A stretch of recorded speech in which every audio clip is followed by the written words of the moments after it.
Welcome to this episode of TAC Tic Talk. I'm Dr. Joe Bush, editorial director of the American Chiropractor magazine, joined by publisher Jacqueline Toussard. Today, we have caught up with Tom Daniel, general manager of Online Chiropractic. They provide powerful websites, reputation management, search engine solutions, paid advertising, social media, patient education, all the services you need to affordably grow your practice. Welcome to the show, Mr. Daniel. Nice to be here, Joe. So if you want to learn more about online chiro, just to jump in here before everyone gets started, call 888-932-5560. I am a chiropractor, Tom, and I've used online chiro for a long time, and I really enjoyed the product that you guys put out. But I don't think a lot of people realize just how robust what you guys do is. Can you just talk a little bit about online chiro and what they can provide the practicing chiropractor in the field? Well, and Dr. Joe, Tam, before I wanna cut you off because I wanted to say the number one thing I thought was missing in your intro for online chiropractic, I understand is you're building chiropractic clinics, getting more patients in there and keeping them. Is that kind of your number one tagline? Well, a lot of people ask me, what do you do for a living? And, the short answer to that question is I could say we build websites for chiropractic practices. But that's not true. It's not an accurate statement. What we build is something called a web presence ecosystem.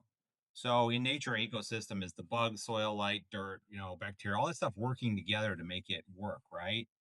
Well, what we do is we start off with the website, but that is just the tip of the iceberg, right? The website is just one component of your ecosystem. So you build a great looking website, you can have the best looking website in the world, but if you rank on the 13th page of a Google search for chiropractor near me, you might as well not even have a website, even though it's the best looking site that's ever been created. So the next portion of the ecosystem that we do is called search engine optimization, right? That's taking the website and making sure that it is both technically correct, right? So that Google's computers can read it, but then also the content that's on the website. So to making sure that you have content and keywords, and those keywords are tied back to the services that you actually offer. So the second part of the ecosystem, this Google search engine optimization, is incredibly important because you need to be found. You need to show up on that first page, preferably in the top 3 or 4, in order to get clicks.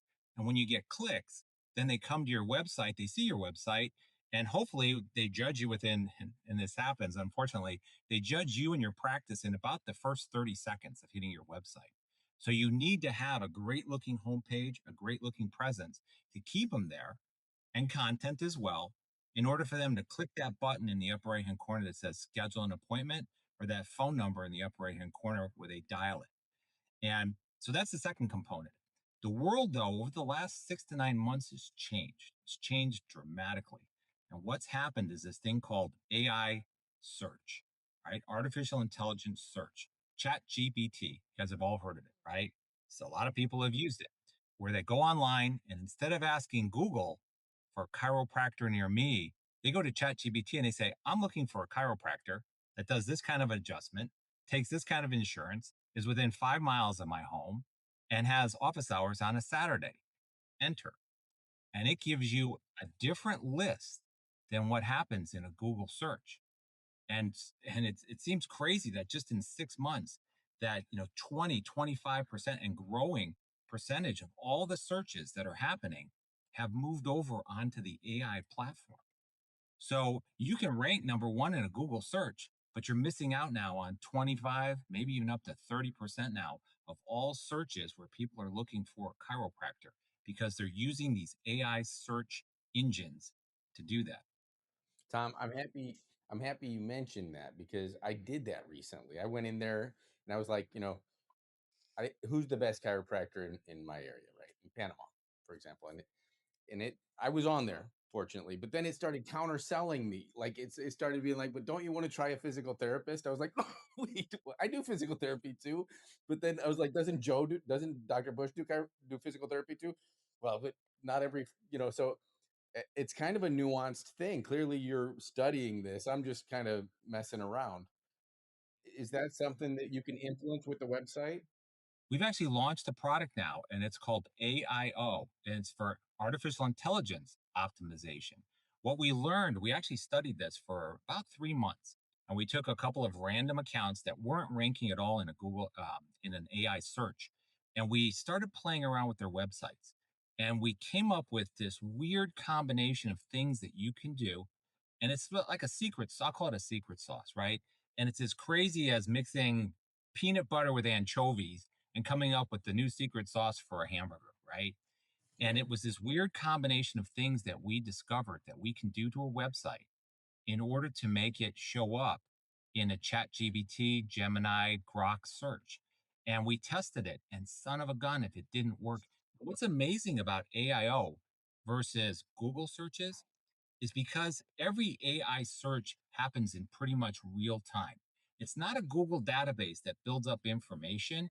It in real time goes out and looks at the world, makes a determination, and comes back with an answer and then delivers that answer Mhm. to the person who asked the question. And that's why they have to have such massive computer systems because it's not a database that it's searching. It literally is crawling the web in real time. And so this combination, the secret sauce of the peanut butter anchovies we came up with, we discovered that within 2 weeks, we could move people from not showing up at all to being in the top three or four or five in these AI search and these AI search results. And that was incredibly eye opening for us. And from there, we actually developed a product, we productized it, and we've actually now launched it. And we've got now hundreds and hundreds of Mhm. clients that are now utilizing this service in addition to the Google search optimization. So we've got now SEO and AIO attached to the website. So that becomes the second and third components of this ecosystem that I was talking about. Super Mhm. important because you have this great looking website, but now you're being found both in Google and in AI.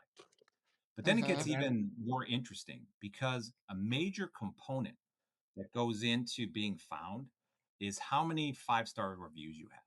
And we determined that both Google as well as AI go and look in real time to say that's one of the criterias. Well, how many reviews do they have? And they look at either the Google search results or they look at things like Yelp. So with Google, obviously the Google search results are the most important, but AI also looks at Google as well. It very quickly goes, looks, determines how many five-star reviews you have. It looks at Yelp. It also looks at a couple of other locations, comes back and says, okay, well, there's third-party validation of this particular Mhm. site.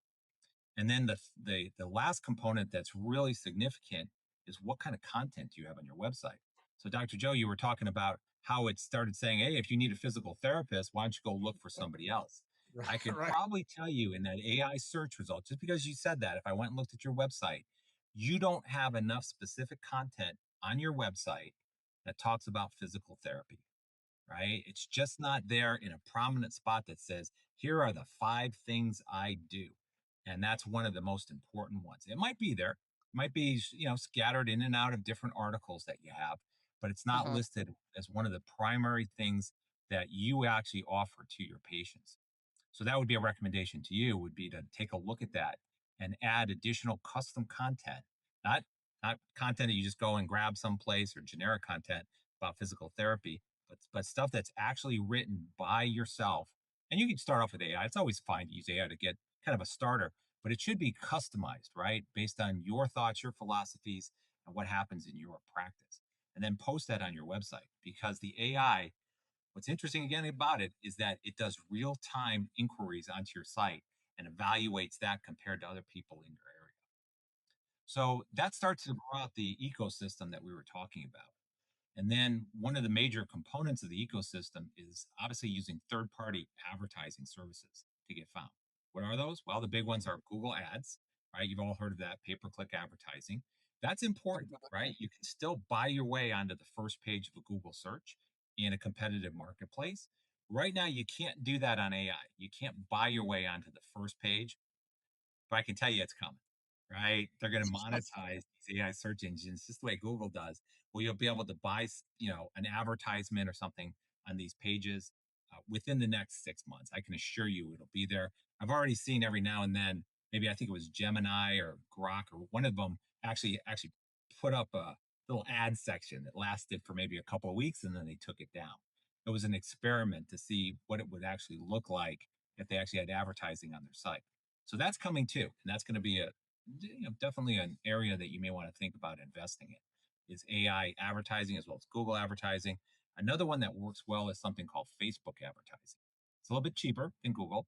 And what you do with Facebook advertising is you target a geo fenced area around your practice, typically 20, 30 miles, depending on how dense the population is.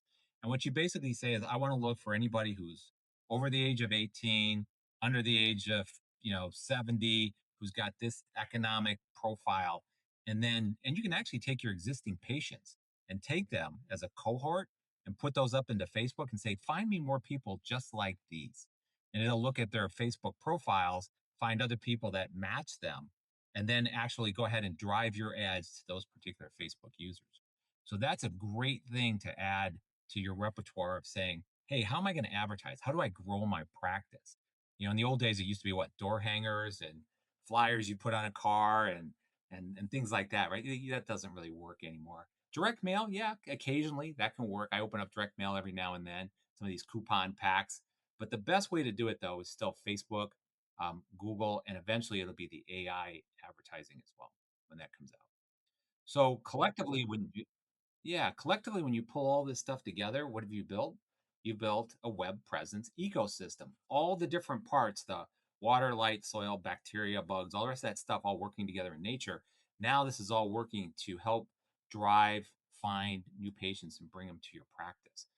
And you've got to have all the parts. You got to hit on all 8 cylinders in order for it to really work for you and to grow your practice. So how does online Cairo make it easy for me if I'm like searching for websites? Because honestly, I've gotten into some that I like wanted to bail out 2 weeks Yeah. into it. And I mean, is this something that is going to cause a lot of time uh, from me rather than going around knocking on doors? Or how does it get up and running? What's the time frame if I need a new Yeah, website? so the typical time frame of bringing up a full web presence ecosystem is usually about 30 days. And that's from when you actually would sign a contract with us to when you would see the website come live. But that is just, again, the tip of the iceberg. If you're not managing your web presence, you're making a huge mistake. You have to actively be managing it pretty much every week. Something either adding a new article to your website, looking at your pay per click advertising strategy, adjusting your Facebook ad campaign to make sure that it's relevant. And you got to make sure that if you're spending money on advertising, you're getting back something called an ROI, return on investment. And if you're not doing that, you need to adjust your advertising campaign because you're just pissing away money, is what you're doing. So it is an active thing that we do with a Uh-huh. website. It's not like painting a house where you paint a house and you walk away and you don't have to paint it again for 10 years. This is more like mowing the grass, right? Where you mow it, it looks good, but then about 10 days later, it's like, oh, I got to mow it again because the web presence ecosystem is something that's constantly evolving. And guess what your competition is doing? They're mowing their grass, right? And so you need to make sure that, so to speak, keeping up with the Joneses. Even little things like, or I shouldn't even say little things, big things like AI. How many of the competitors haven't even thought about AI optimization on their website? So what that would give the early movers, and this is the hundreds of clients that have already signed up with us, a huge competitive advantage to say, I'm doing this today, and I want to make sure my website as AI evolves in the future stays optimized because it's gonna, as you guys can tell, it's dramatically changing. It changes every 2 to 3 weeks where they launch a new what's called large language model, new LLM. And they call it versions, right? Version 4, 5, 6, 7, 8 of Gemini. Well, those are just changes to the large language model. And when it happens, you have to make sure you understand what those changes were and very rapidly adjust your website accordingly.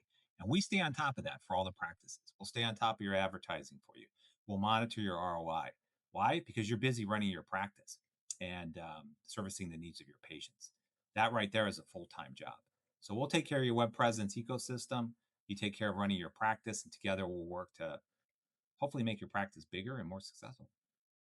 Well, that's Tom, the that key, sounds right? amazing. I think Dr. Joe, I was just jumping in there to say, as far as what is the cost on this, because it sounds too good to be true. Because when you're saying it, I'm sitting here thinking like all the time, and I know that the chiropractors have their time dedicated with the patients mostly. So, how much is this package as far as, to build a new website can be tens of thousands of dollars just once, and then usually they break it down and destroy it and rewrite all the code on the internet. So Uh, which we've lived through at least a couple of different times in our own lifetime. yeah. So, how is that with you guys on the economics per chiropractor? Obviously, I'm sure you've got different scales, but just to have our listeners to know, where's the starting point and what's the maximum kind of thing, so they would kind of know how they would start off. Yeah, so the entry point is again that as far as the ecosystem is concerned, if you want one little tiny dot of the ecosystem, just the bugs, right? That's $69. That would be for a basic website. Now, if Mhm, you're in an area that there's no other chiropractor around you for 400 miles and you're in a little town, you're the only person there, you might be okay with just that website because there is mhm, no other game in town. But that's not mhm, typically what it's like when you get into medium or high density population areas. If you do mhm, that, you need to have the SEO, the AIO. You need to be adding custom content to your website. And probably if you're a new practice, you're going to need to have some level of advertising to get going. That's either Facebook or pay-per-click advertising. And so that starts getting up there where you're at maybe 299, 399 a month for mhm, basically, all in on the AIO, SEO and custom content. But then you start talking about advertising, and that's, I mean, how much money do you want to spend on advertising? That can be mhm, three, four, $500 a month in just Google spend mhm, alone. And that's not money mhm, that comes online Cairo. It's the money that we'll actually collect and then pass it on to Google. And that's what Google mhm, is charging for their advertising, or what Facebook is charging for their advertising. And a typical spend there, $300 to $400 a month. On mhm, the higher side, you're talking probably between $500 and $800 a month in PPC mhm, spend. And that's mhm, just paying Google so that when somebody types in chiropractor near me, you show up in that very top part of the search that says sponsored ads. And if you've never mhm, noticed that before, go in and type in chiropractor near me, and you'll see the top three or four say sponsored. Those are people that aren't there organically. And organic mhm, just means a fancy word for free because their website's so good, Google mhm, wants to show them. But the ones that are sponsored are actually buying their way onto the first page of Google. And that's mhm. just, how much money do you want to spend to be there? And but also, keep in mind though, when you start spending this kind of money, $600-700 a month, you have to track and monitor the return on that investment. Good point. Now, how do you do that? And how can I figure it out as a chiropractor using your services? Like, is there some kind of report that you do or that we can access? Or That's exactly right. So what we do is we actually have reports within a doctor portal. And the doctor portal is something, it's a location of your websites behind the scenes where you can actually go in, take a look at all the information that's happening on your website. What's the traffic look like on a daily basis, right? What's it look like over a period of time? What's it look like for certain keywords, like the particular services that you offer? And how well are you ranking compared to your competition? Have you gotten any reviews that have come in, whether they're on Google, Yelp, or on other third party sites? And have you actually responded to those reviews, either good or bad? It's super important that you respond to both, right? Even if it's just a short, thank you, Mary, we love you too, Mhm, right? And always be careful though when you do a response. Never give HIPAA information ever. Don't ever say, thank you, Mary, for coming in and having your back adjusted. You can't say that. Thank that you. MRI was the worst I've Fantastic. ever seen. I can't believe we got you better. Something You like that. No. cannot say that. That's absolutely right. And if it's a bad response, it's like, hey, give us a call. We'll make it right. So let people mhm, know, even if they're not willing to take it down, and a lot of them are, you'd be surprised. Just make sure that other people that are reading those responses say, Dr. Joe responded and said, I'm sorry you had to wait in the waiting room so long, but come in, call, we'll make this right. And people read those and they're like, okay. And there's not a single company out there in the world that doesn't have a bad review. I don't care if you're Apple, Tesla, Online Cairo, Dr. Joe, right? Somewhere, somehow, there's been somebody who's not happy because something didn't happen exactly the way they wanted it to. The Or key I don't is, know. If I get a bad one, I think is they didn't even come. Half the time I don't recognize. I got a guy from. It says his name is Anaconda. I'm like, I do not have a patient named So, Anaconda. Okay, so Dr. like Joe, with our service, right? And it's called reputation management. What we would do in your particular case there is we would actually fight that review and say, This is not even a patient. And there are avenues where people will, Google will actually take down Yeah. these reviews if you can show that, hey, it says Mickey Mouse. That's not Yeah. a Yeah. Yeah. real person, even though they're giving you a 1-star review. And Yeah. we can get those kind of reviews taken down.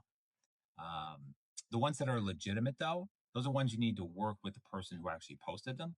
You can't force Google to take those down, but you can actually work with the person to Hmm. maybe make things right and get them to say, hey, if nothing else, Dr. Joe did get back to me. I'm still leaving my 1-star review, but he did get back to me and we straightened out this mess. And That's great let's all move advice. on. But no, those one-star reviews are incredibly damaging, especially when they're Terrible. fabricated and it's from, you know what I mean? It's like Yes, it feels like extortion at a point. So it's like I kind of understand you want to does. be able to share your story, but it's like, you know, I'm sure I'm Mhm. not the only chiropractor who's experienced You're not. this, right? I've You're developed a not. hobby of going through like Googling companies and reading their one-star reviews and just how they're dealing with it. You know, it's like I got that Every OCD going on, company, Tom.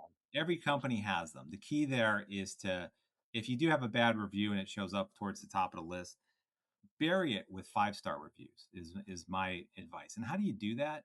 Well, there's a very simple way to get a lot of 5-star reviews. And this is something you can kind of free advice to all the chiropractors out there. Get a little card, just a card, an 8.5 by 11 sheet of paper. And on that card, put the QR code. If you guys don't know what that is, look it up. QR code. It's what you go to a restaurant and on the menu, you can scan it with your cell phone and it shows up the menu. We all know what those are. We've all seen them around. Perfect. Yep. Put a QR code on this 8.5 by 11 sheet of paper, laminate it, and put it at the front desk. And then whoever it is that's checking out your patients, getting their copay or signing them out, finishing up everything, if they're happy and they're laughing and everything looks good, say, would you mind doing me a favor? Hold up that piece of paper, tell them to take their cell phone and point it at it, right, with the camera on. It's then going to take them to where they can leave you a 5-star review. Basically, they hit 5 stars. They can type in love Dr. Joe, enter, and they're done. Now, here's how you're going to get this to happen every single time. Whoever that person is at your front desk, I'll call her the front desk girl, right?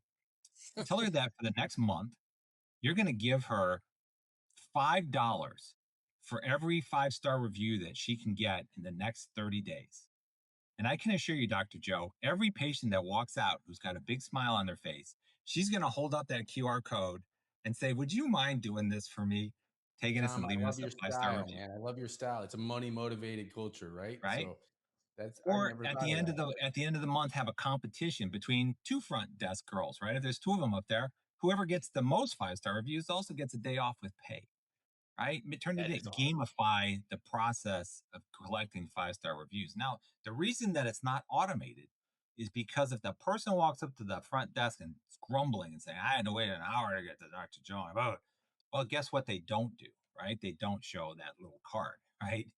And they apologize, but they don't hold up and say, would you mind leaving me a 1-star review? And that way Mhm, you're using the human person at the front when they're checking them out to be that determining mhm, factor as to whether or not you're going to hand that up and let them take a picture of that and leave you guys a 5-star review. And I've seen this happen over and over again where, practices with no reviews within a matter of a month have 20 or 30 5-star reviews just because they gamified it and they handed out a little bit of money, for each one that the front desk girl actually collects. And keep in Absolutely. mind that $5 for a 5-star review in Google, oh my God, they're worth their weight in gold mhm, as far as mhm, ranking better in a Google mhm, search or an AI search to draw in new patients. Because remember, as I said at the beginning, you have the best looking website in the world. If you're on page 13, you might as well not even have a website. I mean, when's the last time you guys went to page 13 to find a Chinese restaurant? How about mhm, page 7 of a Google search? mhm, Page mhm. 5? How about page 3 of a Google search for a Chinese restaurant? Tom, Maybe page 2, you right? get Mhm. places, that places, That's right. right So away Tom, that you've got you me don't get beyond sold on this. places. I'm thinking we need to I'm actually getting turn hungry this into too, a by the way. feature story. What's that? I'm gonna have some Chinese right now, I think. I don't so know. Chinese sounds good. It's actually noon here in Chicago too. I'm kind of hungry. But Mhm. Well, and anyway, I these wanted to jump in because Tom, quite frankly, we as publishers in the chiropractic space, every time what we see is the people who are the most active are usually the negative Nellies. The ones who sit down and write, we're always like, we all get numb when things are going great. But when something goes bad, then everybody pulls out their computer, their pen and paper, and writes a complaint. And in the chiropractic space, a lot of times we've even seen people get paid to actually trash chiropractic as a profession. The paid shills. It's actually a profession now. So for you to provide this great solution is something that I really want to make sure we actually get this broadcast out there in writing as well as promoting this, because that's right there's something that, one, I'm glad Dr. Joe, you as a practicing chiropractor, even brought it up, because most people might not even mention it, because they take it personally. But we've learned, and Dr. Joe's been the first one to always teach me as well. There's not everybody out there is honest. Not all of them are really that great intentioned. And sometimes you shouldn't give them a platform, Yeah. so In it's China nice. was probably well intentioned, Jacqueline, but I mean, Yeah. no, it And, sometimes feels like there's a deliberate, angle yeah. there, but we And the don't. advice I'm giving, with this holding up this QR code is not anything that's saying that we're trying to cheat the system. No, Right, we're talking to legitimate patients who are checking out. What we're doing is we're making it easy for them to make a to leave behind information about their experience that just happened, right. and in a way that is very easy for them. The world is, I call it the Amazon world anymore, where you order something at 3 o'clock in the afternoon, by 5, it's on your doorstep, right? It Mhm. just kind of just it blows me away every time that something like that happens, but it does, and It's that's what the crazy. world is like now. People want stuff super easy, and this Mhm. is just a way of easy way, cheap way of getting 5-star reviews that are legit, right? That are Not honest. made That's up, the whole point, Tom. You're honest. not trying to do anything wrong. You're just Nothing highlighting wrong. the good. Just making it easy for them to do that, and making it a gamify it, so the people in the front office there, when they're checking them out, so they remember to do it. Tom, there's a lot of wisdom in that gamification that you're explaining. Now, for a chiropractor who's had their website for 10 years and just kind of auto repeat and figuring out, like, what do I do now? Is there, how hard is it to transition to you guys? Is there some way that you offer, like, for example, email newsletters? Or, I mean, sometimes I try to write these newsletters and it takes me an entire weekend. Yeah. What kind of things can you help them get out there with a good message that helps fill their clinic?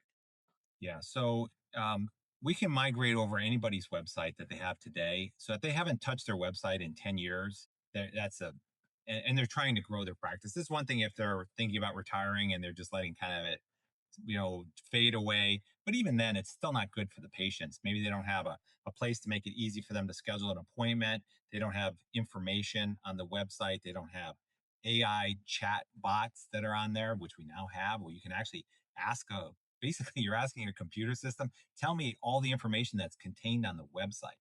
And we call her Annie. And Annie is just absolutely amazing. We set her up, she goes in, she learns everything about your practice that's on the website and condenses it down into a little chat box. So instead of having to search pages and pages and pages of your website to say, do you guys take United Healthcare insurance? You ask Annie and she comes back and says either yes or no, and then gives you the phone number and a link where you can click to leave, to make an appointment. So it's think of it as your website within a little chat window. And also you can feed Annie other information too that's not even on your website. She'll even speak in different languages if you want. You can chat with Mhm. her in Spanish and she'll answer back in Spanish as well too. So these are things that you can add to your website if you haven't touched it in 10 years. You know, it's 2026, right? Let's bring your website at least current, and we can do that very easily within about 30 days. And then you pick and choose what kind of, how much money do you want to spend? What's your budget for your web presence ecosystem? What does it look like? Tom, I'm gonna tell you something. I wanted to mention, because the words patient acquisition, like all these things about budgets, I'm going to tell you their answer. Their answer is, I don't want to spend anything or as little as possible. But as far, what is the advice for patient acquisition? The most effective, tips for a website. All these other things are great, but really all they want is new patients, right? They used to think it was a business card, right? Your website was just supposed to be a business card. So Yeah.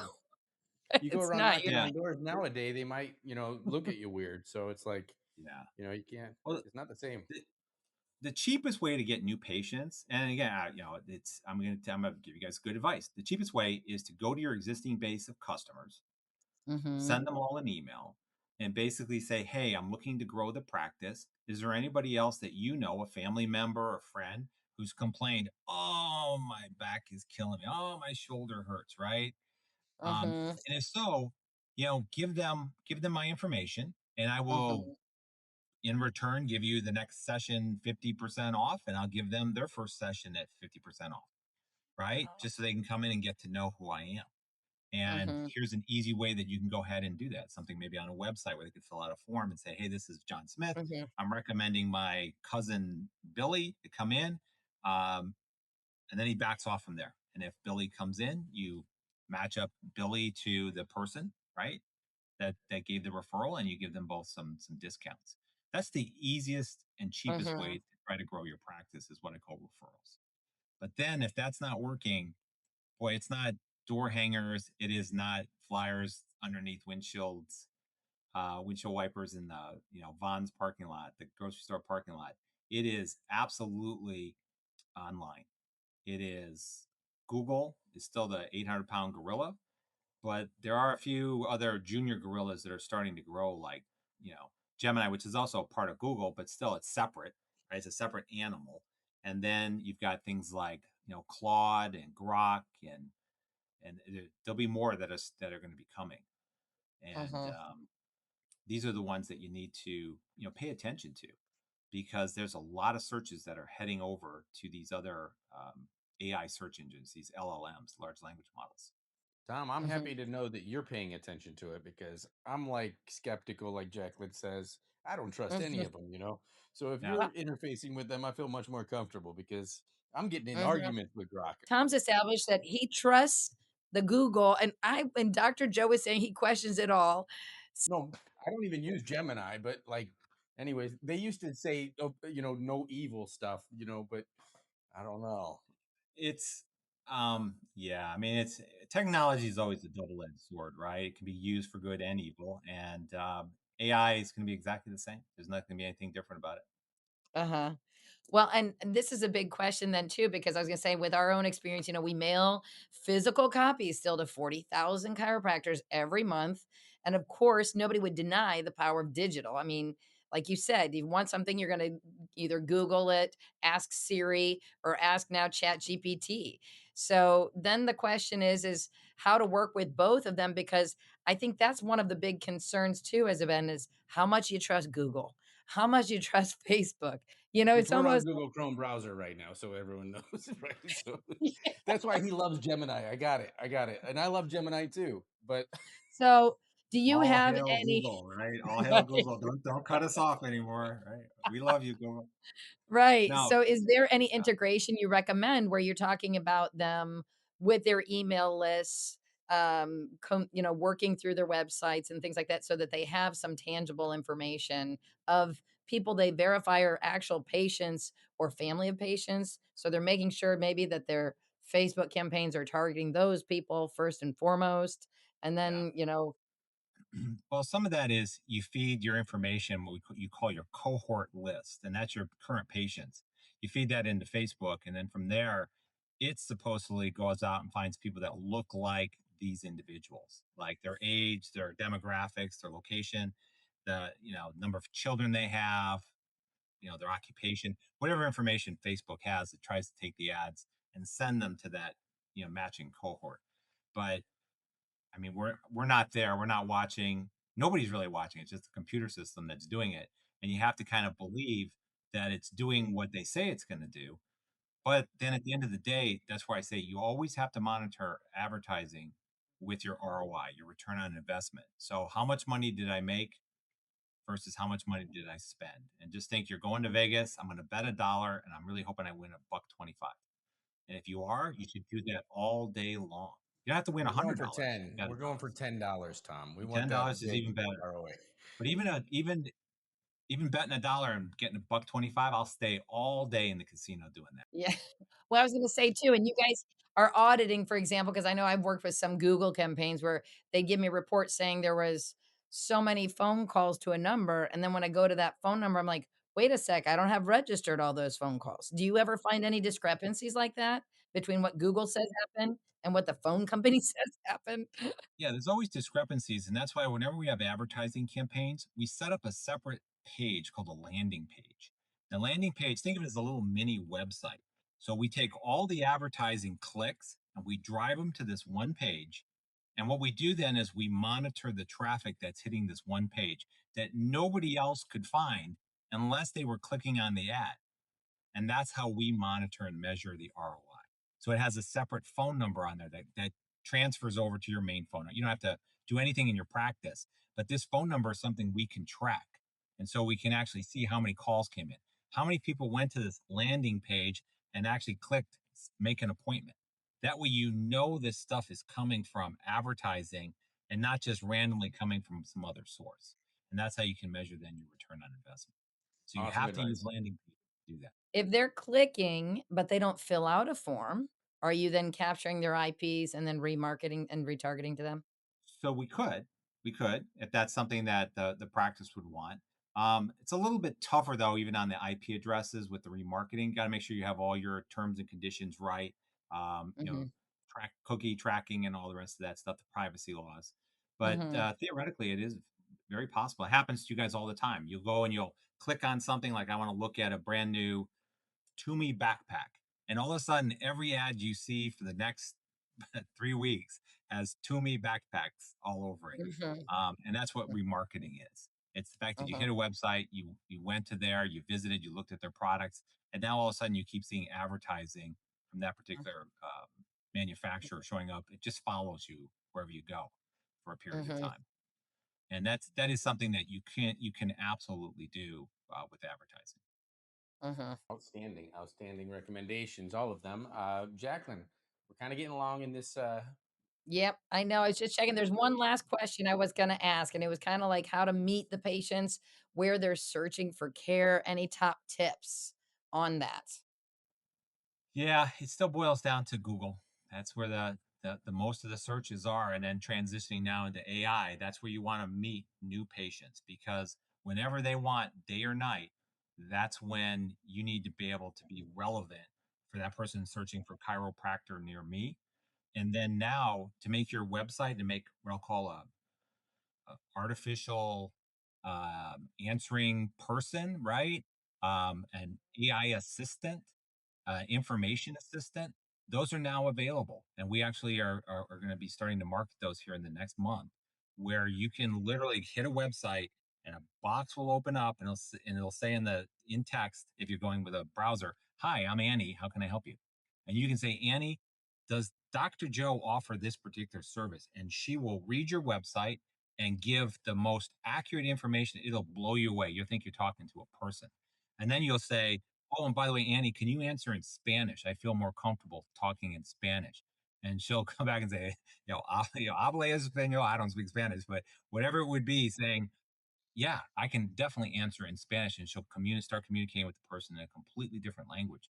Every piece of information on your website, plus anything else that you feed her, and then you can click a button that says, "Yes, I'd like to schedule an appointment." It'll open up then on your mobile device or on your tablet, and here's Dr. Joe's calendar, and they can literally schedule an appointment. And you guys are sound asleep. It's 3 o'clock in the morning, and an appointment's being actually made. And these are called AI assistants. They're information assistants and they're absolutely amazing. This is using AI for the good, right? Where it's able to really make somebody's life a lot easier. So they don't have to go through your entire website to find out the answer. They can just simply type it in and it gives them that particular piece of information. Super, well, thank you so much, Tom, appreciate it. Dr. Joe, I know that, and I think we've covered all the grounds. If you wanted to wrap things up, and Tom, I just wanted to say we're glad to have an insider on the AI. So we're going to be reaching out to you more and more. We're going to get some stuff in print this year, 2026. You're on the Yep. forefront. Tom Daniel is our insider correspondent in the pages of the American Chiropractor. Tom, did you have any final words? No, just if anybody's interested in taking a look at our services, just go to onlinechiro.com and you know set up an appointment with one of our specialists, and they'll walk you through it.